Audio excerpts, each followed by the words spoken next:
I did a research experience, so I got to work with the Dr. Ainsworth lab, and I got to work in the field doing research on soybean plants. And throughout the summer I collected data and got to analyze it, and then at the end of the summer I had a symposium where I got to present my research.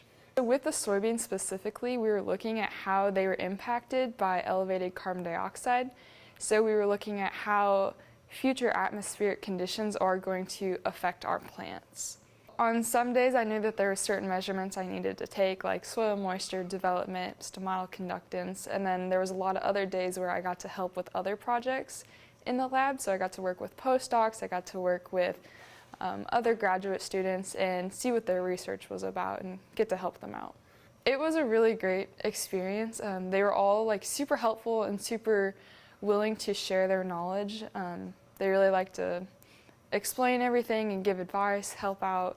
I learned a lot from them about being in research and kind of what their process was like going from undergrad into grad into their postdoc and how they got into their research.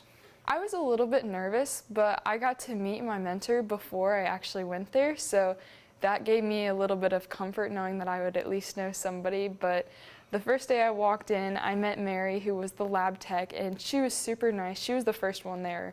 So she gave me a tour of the place and super welcoming, and then as everybody else got there, I got to meet everyone, and then I just felt right at home. My mentor was really great with explaining the whole bigger picture to me.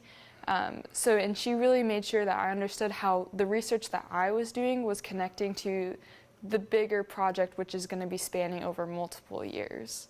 So I really got that full picture of what I was doing, how I was contributing to everything that was going on in that lab. So before I came here for this summer, I wanted to get just a bachelor's degree in agriculture.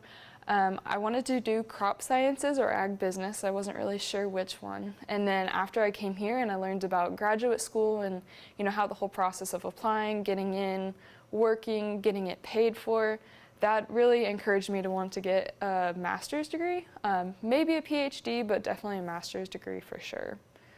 100%, you definitely should. I think it's one of the best things I've ever done because it's provided me with so many opportunities and also opened my eyes to what was really out there, because before I didn't really know what a career in research would look like. I didn't know what my options were. So I've really learned and understood, got the bigger picture on that. But also it's a really great experience because you're making all these different connections. I've made a lot of friends here. I've made a lot of connections in the actual lab, so if I wanted to come back in the future, I already kind of have that door open for myself. And also just living here, it kind of prepares me because I'm at a community college, so I live at home. So coming here and living for 10 weeks, I really get the experience of what it's like to live on my own, and it's going to make it an easier adjustment when I move out and transfer to a 4-year.